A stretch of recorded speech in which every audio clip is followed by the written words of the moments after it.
Seven Nation Army couldn't hold me back. Welcome to the Heat versus the World podcast. And now, stand up and make some noise for your host, Joe Jacob.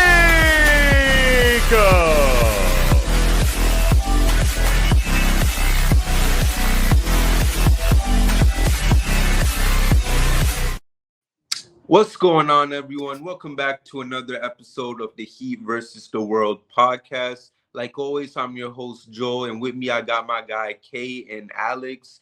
And listen, I ain't gonna lie, this could be a better episode, man. Like, we coming off this loss against Dallas, so I ain't feeling too good. But you know what? We just slid through Thanksgiving, so I'm feeling good about that. Hope y'all had a great holidays.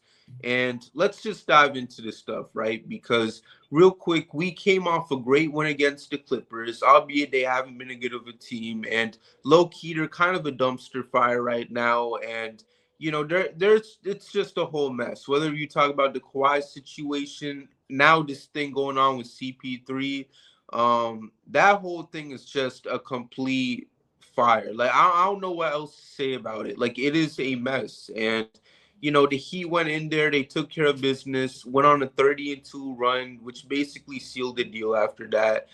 Norman Powell had 30 points against these folks. So overall, it was just a really bad game for the Clippers. And the thing is, whether if you like them or not, I think we can all agree that you don't even want to see the Clippers lose that much. Because in case y'all didn't know, OKC has their draft pick. So every game that they lose, you might not like the Clippers, but it could be leading to something more worse for the league down the road. So if AJ DeBansta or whoever ends up playing for OKC next year, you know, y'all got the Clippers to blame for that. But overall, man, we were able to beat them. But then going into this game against Dallas, it was a bit of a stressful one because, yeah, Dallas ain't that good of a team, but Miami was struggling, right? Because I ain't gonna lie, you had Wiggins taking some questionable shots that was making me rip my hair out. I know Jovic came into the game, and I know he been making people a little pissed off lately. Had a couple stretches here and there where he was kind of, you know, making people want to rip their hair out even more. And then I do wish we had more of a better game from Tyler. Had 20 points that first half, didn't see much in that second half. And I know a lot of people have been talking about where it seems like we just don't get to see him play much, even when he seems like he's hooping. But I don't know. Like, I try not to question Spo too much, and I'm going to try not to do that in this type of scenario as well. But overall, how are y'all feeling about this last two games? And we'll start off with you, Kay. For me, I think that when you look at the Dallas game, it's a situation where the Miami Heat reverted back a little bit to, hey, let's watch Tyler Hero do it. And, you know, there were still principles of the ball movement, but there was a lot of Tyler Hero and not a lot of everybody else in that first half where he pretty much scored 20, 17 to 18, 19, 20 points, whatever. And then in the second half where, you know, Dallas tighten up and then allow him to get his looks off, or whether you want to just blame that specifically on him. The natural flow of the offense wasn't there, and the guys weren't making shots again into the fourth quarter. They did make a run to pull close, but after they made a run to pull close, they shot their wad, or, you know, Dallas also tightened back up, made a couple plays. Cooper Flag made a couple plays, you know, number one pick stuff, what you expect those guys to do. He did that and able to ended up sealing the game. And that was that. Ugly loss. You hate to see it happen, but there's also a Dallas Mavericks team that just beat a Denver team. One of the best teams in the league. Of course, they got the Joker, still got Murray. So, you know, this Dallas team isn't great, but they're not terrible either. So it's a bad loss, but it's not the worst loss. It's not a loss to the Dallas team minus Anthony Davis that didn't just beat the Nuggets. Okay. Clippers game, like I said, they're in disarray. They're a mess. Completely obliterated them. Like I said, tale of two halves. The Dallas game is what the Miami Heat can look like when they're not making shots, and the Clippers game is what the Miami Heat can look like when they are making shots. And blew the doors off them. That just is what it is with those two. Right. Alex, how about you? Clippers game, man, gave them that belt, exactly what they deserve. shoot, they like everybody's saying, man, they just up in flames right now. So you just took care of business against a team that you should beat that's struggling. The Dallas game I missed probably like I think the whole first half because I had my own game I was coaching at the time. But I did see that Tyler had 20 for the first half, but then he finished the game with 20, didn't score again.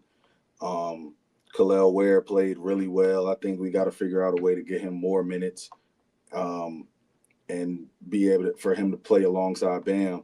Obviously, Norman Powell didn't play, and that's a huge blow to this team with everything that he brings, like the shot creation, the run stops, and all that, like getting fouled on threes, and everything that he brings, like they missed because of the fact that other guys couldn't make shots. Like I mean, I think I just looked there like 11 for like 37 or something like that from three.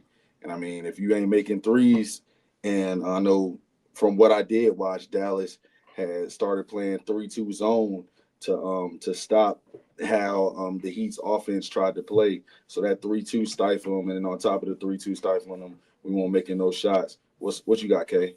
That they played the 3-2 in the first game too, which is interesting because it worked a little bit, which is why the game was close. But last night it just completely took them out of what they had. I just thought it was funny you brought that up because that was the first time we had seen that from them.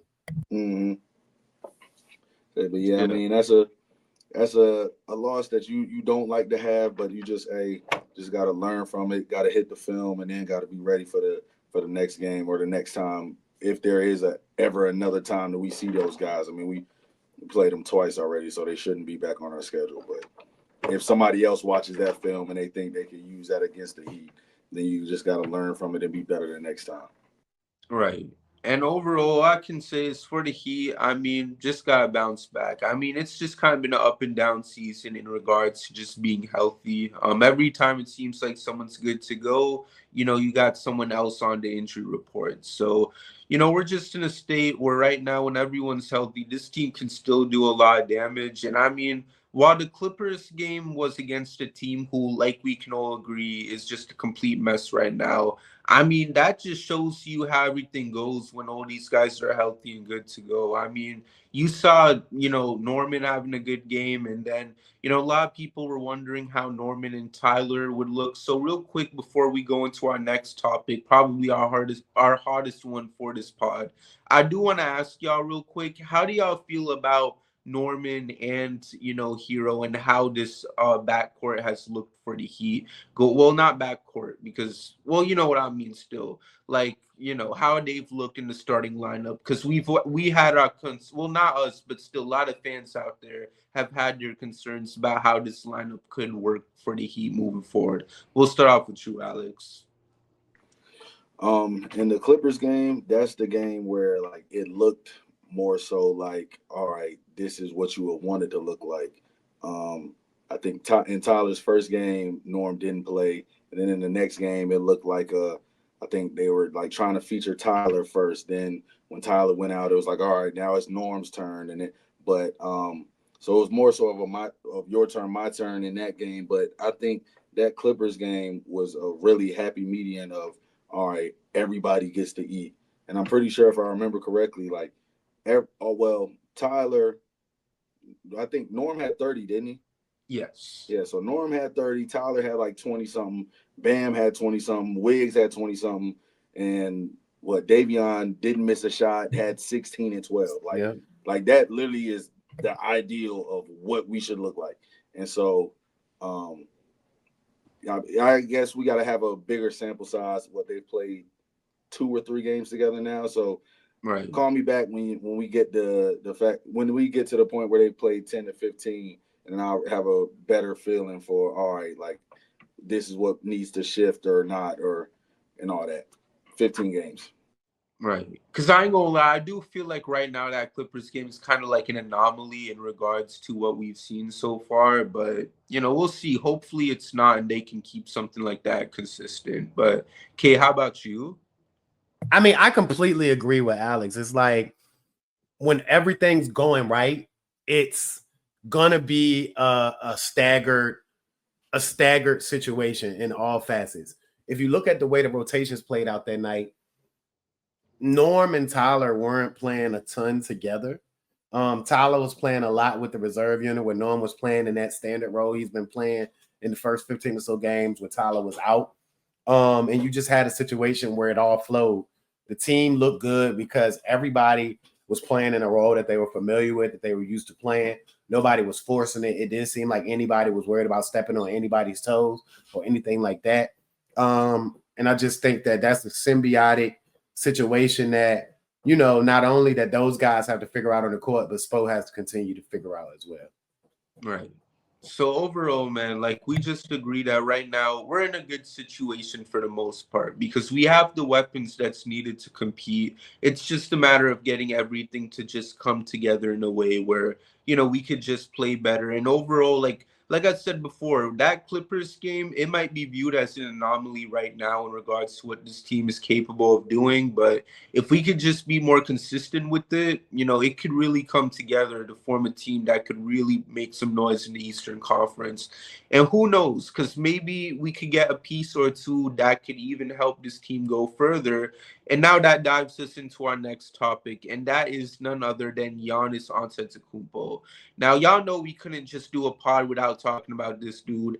Were we about to see what happened, right? We all saw the report yesterday from Shams, him and his agent, the same agent as Bam Adebayo, by the way. They're meeting with the team to discuss their future. And it's unfortunate for Bucks fans. But like I said before, God don't play about me. And y'all was gonna get what was coming to y'all one way or another. If y'all thought everything y'all went through these last couple seasons was gonna be it, no. Because when I go in, I go all in, bro. Like that was just the beginning. So I hope y'all enjoying everything that I'm making sure y'all go through. Because I made sure that all this was gonna happen. But yeah, anyways, we already established that. But looking at it from this whole situation, man, it's crazy because now one of the biggest stars is just on the market like that. And like I said, Bucks fans in disarray, I'm always gonna be happy because y'all don't deserve nothing. Y'all greedy. Well, you know, I ain't even gonna say some of the words I want to say, but like overall, man, I feel good about it, and I don't even care where Giannis go. I'm just glad he leaving that hellhole of a city, so I feel good. Like he could literally go anywhere and I wouldn't mind. I'm just glad he gonna request the trade from that team. But listen, old Milwaukee hate aside, I just want to say that there's been so much chatter about what the Heat could potentially give up for Giannis. I don't know what can happen because if it wasn't for the NBA doing everything that they done in this Terry Rozier situation, we'd have 4 tradable firsts. But who knows? We might not even have to give up those firsts, depending on the type of assets we give in the trade. So I'm just putting it out on the table right now. What would y'all give up for Giannis? Unless y'all don't want him. Because I see people say they don't even want a guy of his caliber. If you have a good argument for that, I could potentially get behind y'all. But how y'all feel about this? Like, should we go all in, put all the chips on the table, or is this a move where y'all feel like you got to do like your due diligence? We'll start off with you, Kay. I mean, you always got to do your due diligence. Giannis is top 4, top 5, top 6 at worst player in the NBA right now. If it's out there to be had, then you got to make it happen, or you got to try to make it happen. I mean, look, here's where I stand. And we've had this discussion behind the scenes, and that's kind of the nature of how we got here today, whether the people know it or not. I'm not in the business of moving the farm for a guy that has a good chance to help you get to the promised land, but isn't guaranteed to help you get to the promised land if you had to send out everything you have to send out to get it. And in my mind, just thinking back to like some of the more recent trades,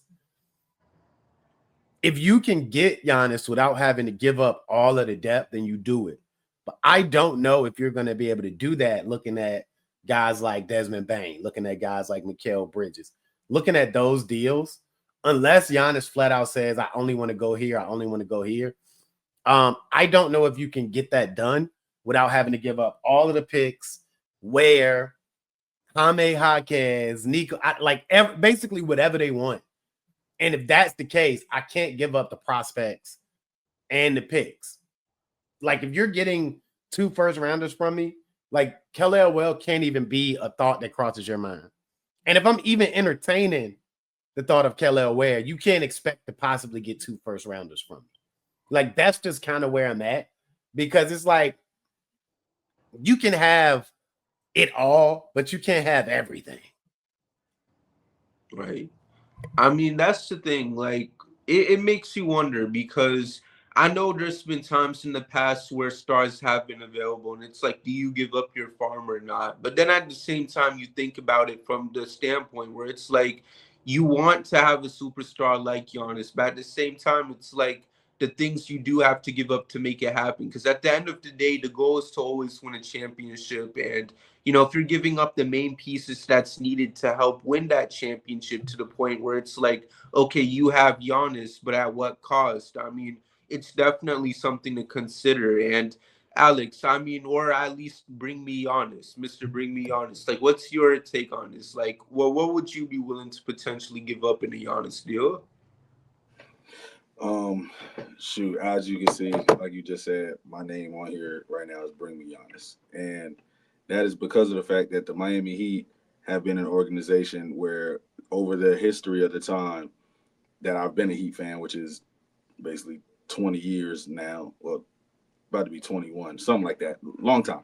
But like this is the scenario where you go get the guy and you worry about whatever else later. Like I totally understand now why they obviously I in the past I was talking about go get KD, because I mean that was the guy at the time. Go get KD. Like, and I totally understand now why they held out on sending whatever their best offer could have been for Kevin Durant, who is 36, 37 years old, because they were hoping that, hey, like there's potential that this mess could go down with the Milwaukee Bucks. Which has always been the reporting, Alex. So you're right. That's And always been the reporting. Yeah. So it's just like, hey, man, we might be able to get in on the freaky Greek man, or I mean, down the road, we might be able to get in on Ant-Man, depending on what happens with this situation. So I'm of the mindset of if this is the guy and you can go get the guy, you just go get the guy. Like obviously, him and Bam have the same agent, so 9 times out of 10 they're not going to be traded for each other. Like Giannis is going to come to play with Bam. You got to give up Tyler because he's Milwaukee kid, all-star, 20-something point a game player. All right, like you send him. And me and Kay differ with the fact that of like Kay, I mean, I love Khalil. I love the fact that he's started to play a lot better. I love the fact that they're giving him a lot more rope. But if that's who they're asking for and the picks, I'm sending everything. I'm sending it.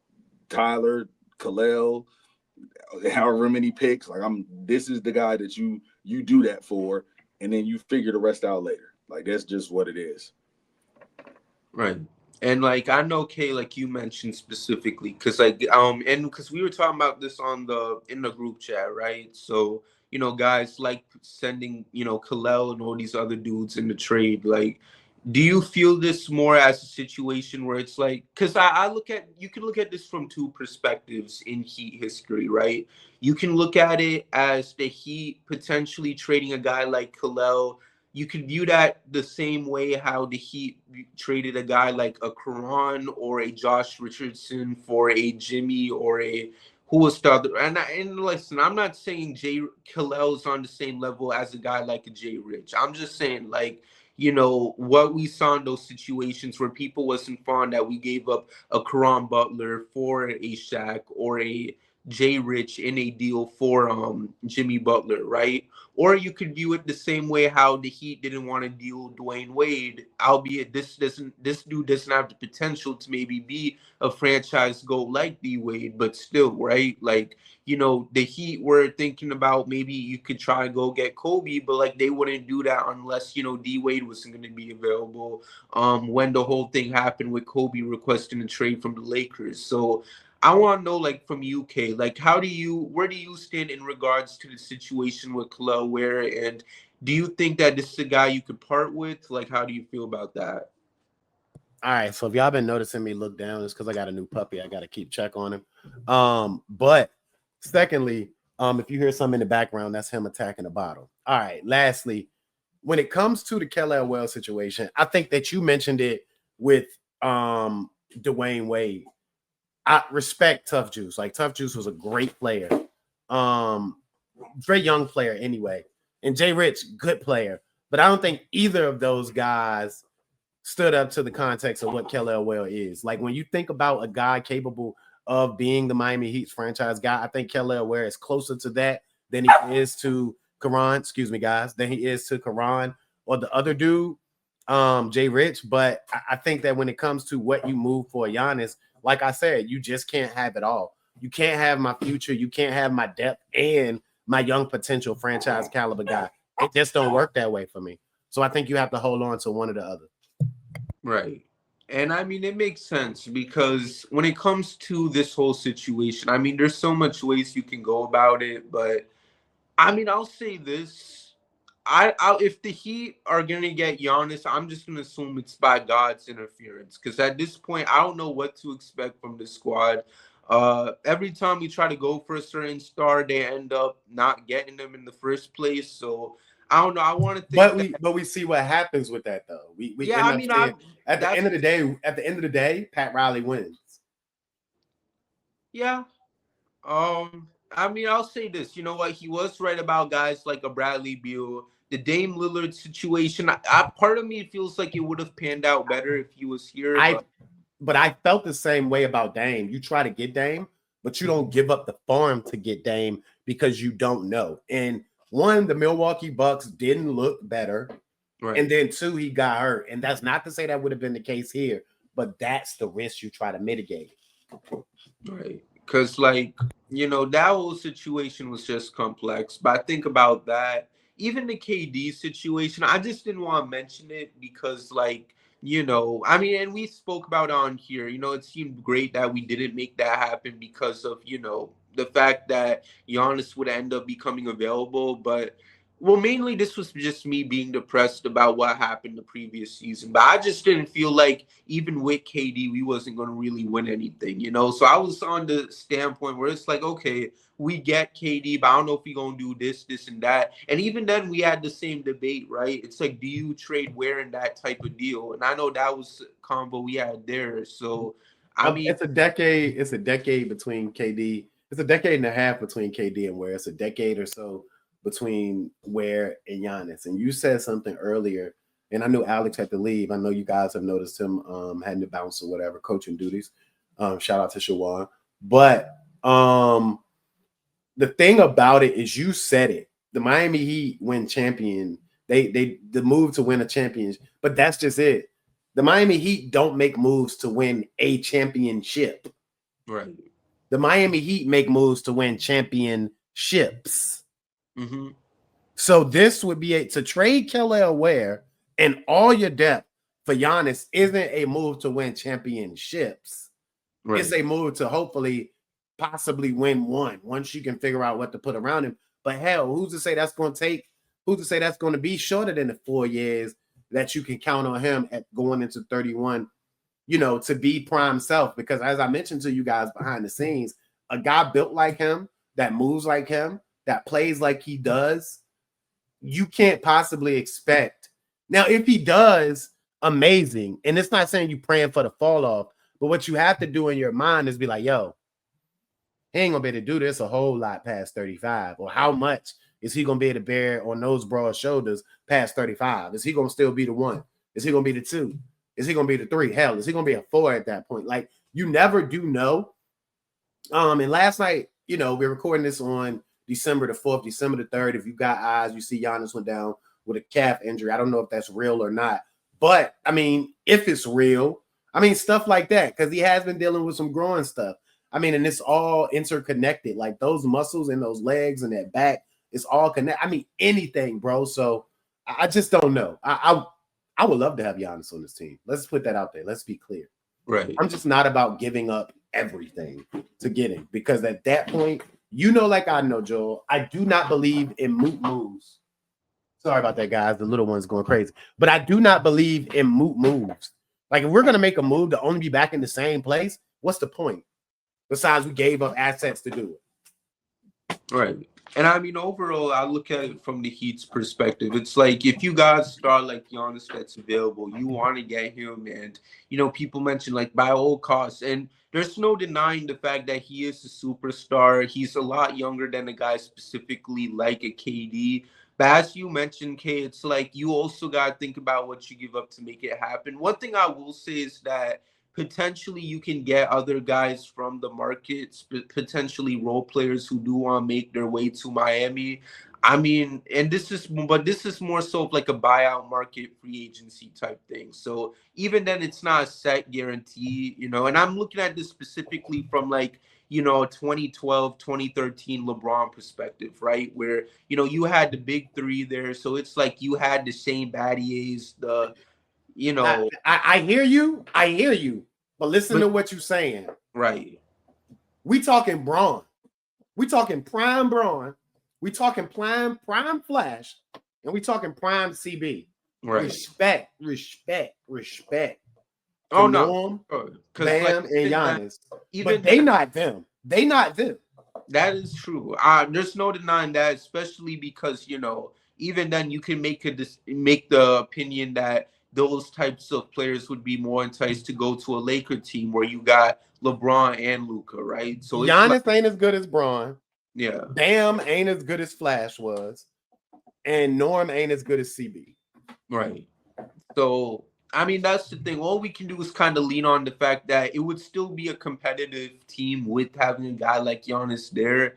And then the fact that on top of that, it's Miami, right? Like, no state taxes, all them other things you always hear people mention. So it's one of them things where it's not guaranteed, but you can hope that having that type of superstar and being in that type of destination can help attract people in the long term. But overall, man, I mean, we'll just have to see how the situation plays out, because the thing for me is I don't want to think too much about a player that we might not end up getting, because like when I tell y'all this Dame situation messed me up that bad, that's how bad it messed me up. Like, I don't like thinking about these stars like that. That's why I didn't care about KD too much. And I mean, Giannis, I'll give some thought to it, but I don't know. I gotta like really, sit back and just let things play out. But I think you calling it the Dame situation, but I think it was more about who left out than who we didn't bring in. Yeah. And I'll leave it at that. Yeah. But overall, man, it is what it is. We just gotta let that situation play out. But with that being said, bro, I just want to talk about the team the way how they actually are, because that's what we can really focus on. So Giannis, until you're a Hito, that's gonna be probably the smallest we're gonna talk about you for the time being. Let's dive into the actual Heat team we got now, because they're about to dive into Orlando and they got this game going up against the Magic. And it's a big matchup. Big matchup. And before y'all get confused, we as y'all know the Heat are in the NBA Cup next round, but it's not that specific game though. It's not. But that's why it's a big matchup, because this is the tune-up. We got them. We got another game on Saturday, I believe, and then on Tuesday, the 9th, whenever that is, we actually face Orlando in that matchup. To your point, not to cut you off, but that's good knowledge to bring out. Right. So, obviously this gives the Heat an opportunity to play against a team that could potentially help them get a step further into this, NBA Cup. And I ain't gonna lie with y'all, I don't really care about the NBA Cup, but I just want my team to say they've won every accolade possible. That's why when they won the Summer League championship, that was a huge deal to me. So, once they get this cup, I'm done for. Like, I don't care about that. I'm just focused on Larry O'Brien. But overall, man, like, this has potential to be a good game. And I don't know, I feel like Magic has been talking too crazy lately. We got them feeling a little too excited, especially after a down year for the Heat where not much happened last season because of all the chaos and stuff. Like, we got to let folks know that this is still the Heat's state. You know what I'm saying? And that's why I hate the fact we lost that game 1 this year, because if y'all remember, that was such a winnable game, but things just didn't go our way in that fourth quarter. But we really need to get it together, because I'm trying to see us get that NBA Cup, and I'm not trying to see us get one-upped again by the little bros of, Florida. So I just want to know from UK, how you feeling going into this game? One, I feel good because, like you said, that was a very winnable game against Orlando. They've been, talking too much trash, feeling themselves, smelling their own pee, looking at their own highlight tapes without realizing they still the little brothers in Florida and have been that way since when did they come into existence? 1989, 1990. I think the year after the Heat. So Right, and we were 89, right? Or yeah, 88. 88. Okay, so yeah, either way, they've been the little brothers since inception. But I'm confused, Joe, because you started by saying you didn't care about the NBA Cup, and you closed by saying you just want to win the NBA Cup. Okay, well, see, okay. I don't care about it, but I still want to win one if that makes sense. Because I don't want to because you got. It doesn't make sense, but it's okay. Okay, because like I just want. It's not the end all be all, but if we end that thing, win it. Yeah, because I just want to like get that accolade just to get it out the way. Because I want to say my team won everything. They NBA champions, NBA Cup champions. That's what, like I said, I don't care about Summer League, but they won that championship last year. That meant everything to me. Because if they have a championship for something, I always want the Heat to say that it's on their resume. So when they won that Summer League championship last year, I was just happy they got that out the way because I've been wanting them to win that thing for quite some time. I just don't mention it too much because it's not that big of a deal. But now that they've won it, I don't even care enough to watch Summer League except just to see our rookies and whatever. But they got that, so I'm good. But yeah, I ain't going to watch Summer League like that again. Right. Same thing with the Cup.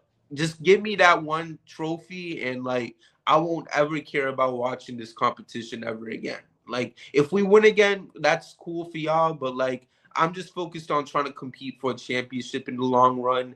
And there is a bit of a curse with the NBA Cup. Because the thing that some of y'all got to understand, I mean, it's only been around, this is going to be its third year, but the last two teams to win the NBA Cup ended up losing in the first round. So that's why, like, I'm not saying the Cup isn't like a huge deal, but weren't the Pacers in the NBA Cup final last year, though?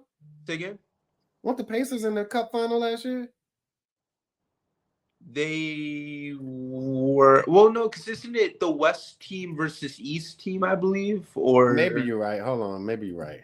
I think they were in the semifinals because I think it's still like a East versus West type format, I believe. Okay, I'm going to it now just to see. Because if so, then yeah. But like overall, like for me, it's like if you could just get this over with, try to get that cup just so I don't have to worry about it, that would be cool. But like the focus has got to be the championship, which is why like it's not that I don't. I think the approach teams have taken with the NBA Cup is good. I know some people have been questioning, oh, do you put up a banner for this type of thing? At the end of the day, a team accomplishment is still a team accomplishment. I think that should be celebrated. I think, if anything, the approach that the Lakers took in 2023 when they won it is the approach teams should take, where it's like you hang up one huge banner and then you put all the years your team won the cup on that same banner. You don't hang up individual banners for every time you win it and just go from there with it. But the way how I look at it for the Heat, like, because I don't know, I just don't like the whole Stanley. I'm sorry, I'm getting this mixed up with other sports now. I just don't like how like you got like Stanley. Yeah, I'm sorry, my bad, bro. Yeah, y'all gotta understand. We got a whole Panthers pod too on the side. Shout out to they're doing more Panthers than Heat pods. Listen, man, it's tough right now, but like, what was I gonna say though? Something about the Stanley Cup. So I'm thinking you mentioned the Emiratis Cup, but go ahead. Yeah, so like, I'm talking about like champagne showers, right? I do think that's the one thing about like these types of tournaments that I'm not fond of, specifically because I feel like you should at least have champagne for when the actual championship is won. Like doing it when you got a game that's going to be played literally 2-3 days after you win the cup, to me it just seems a little, yeah, because like it's not like the job ain't done yet. Like we still got a whole lot of basketball left to be played, and it's only December. But overall, man, if the Heat can handle business and then just quickly move on and focus on the rest of the season, by all means, because like I said, I don't care about the cup right now. Mainly, maybe that's because it's still a very new thing. If this was probably around since the 80s, maybe I'd care about it more. But it's still really new to me. And because of that, it's going to take me some time to actually care about it more. But overall, just like I said, I don't care, but just try to get it off the, bucket list for me, so I can say y'all won that and the championships and all them other stuff on the side as well. So yeah, Kay, is there anything you want to add on? Yeah, quickly, I will say that last year's cup was Milwaukee versus the Oklahoma City Thunder, if that means anything. Secondly, to that point, I think this is important for Miami because with a young team playing the way they do, with the potential to score as many as they can score anybody, I think this is a good experience to see what they'll look like in high octane competition. I agree. I mean, that's a good way to look at it, actually, because you know what? I think the thing a lot of people are concerned about is what some of these players can do come playoff time, right? And while this isn't necessarily postseason basketball, it's still very competitive hoops because people want the prize money. People want, the types of accolades that could come with winning this type of competition. So, people have had their concerns about Tyler.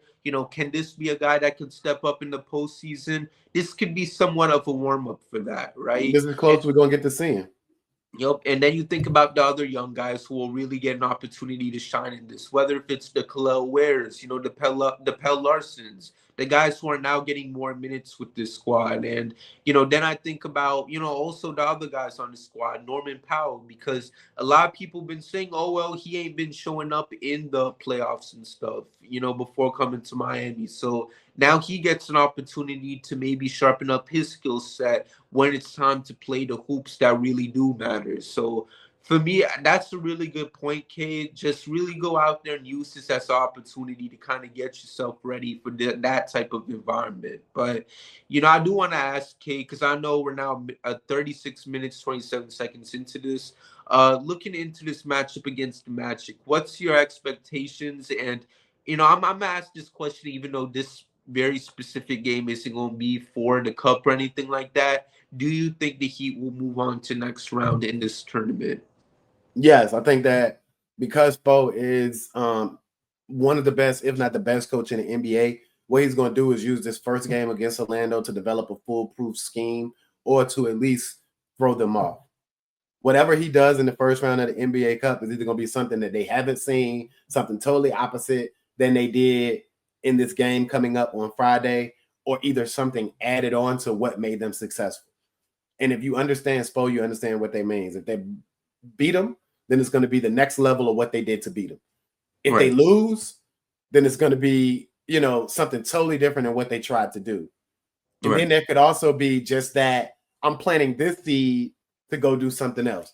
So I expect Spo, the coach, to win them that first round game against Orlando simply because he has the opportunity to deceive them in this regular season game coming up on Friday, December the 5th. Right. And I expect the Heat to be ready for that too. We talk about Spo and the fact that he's kind of insane with the way how he goes about basketball, right? Like, this is a dude who maybe after a loss will be up at like 5, 6 o'clock in the morning just looking. Probably after a win, Joe. That's true too. Like, he's just gonna be there looking at what could have worked out, what didn't, and then he's gonna really try to perfect on that stuff just so it don't happen again the next game. So by all means, like, I feel like this is gonna be a squad that's gonna be ready for it. Regardless of the outcome come this next Magic game, I think the Heat are going to learn from that and then try to handle business on the 9th. I also just want to see the Heat, though, win this next game, and I believe they will because we can't have Orlando talking crazy on us right now. I won't allow that. This is always going to be our state, whether they like it or not. I don't care who on that squad. Shout out to Paolo and all them other guys, but y'all not going to be on the Heat's level. It don't matter if y'all got the dream team on the Magic. Like, they are not going to be on the same level as the Miami Heat because when it comes down to it, we're always going to find a way to be that better team in Florida, That's why even despite the fact that the Magic was doing what they was doing way back when, we still found a way to one-up them. Y'all made the finals in 2009. 2010, we got LeBron, Dwayne Wade, Chris Bosh. What y'all going to do now?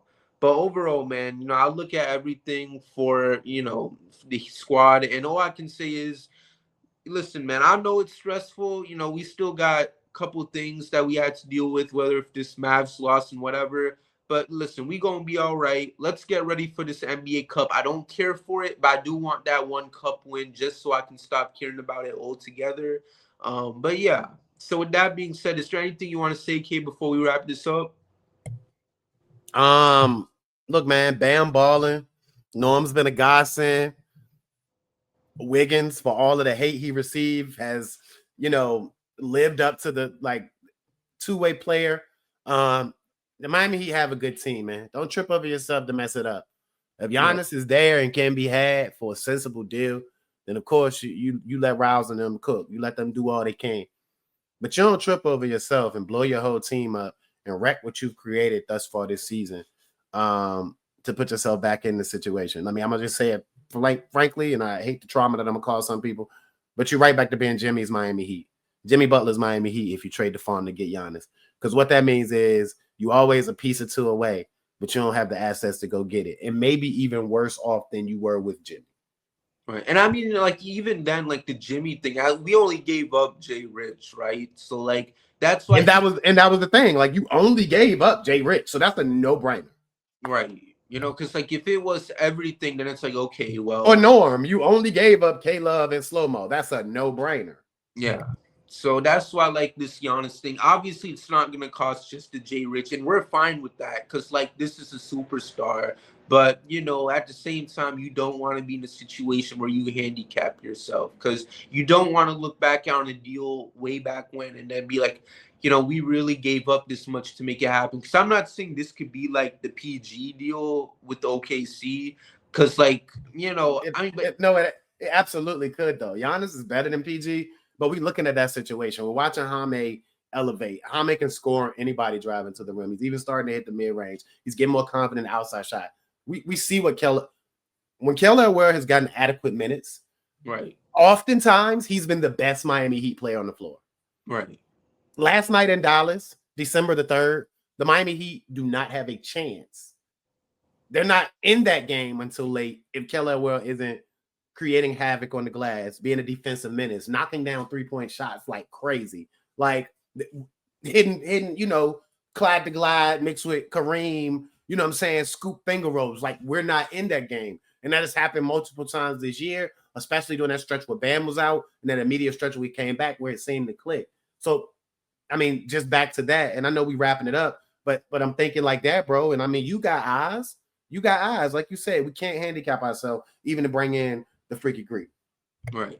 But overall, man, looking at it from the long-term perspective, like I said when we first wrapped up the topic, we'll just see what the Heat do. Because, like, I'm not trying to let no transactions excite me or anything, no rumors, any of that. Because, I dealt with the pain, bro, and, like, I can't go back. I can't deal with it, which is why I try to distance myself from basketball to the point where it can't hurt me no more. Because I dealt with a lot.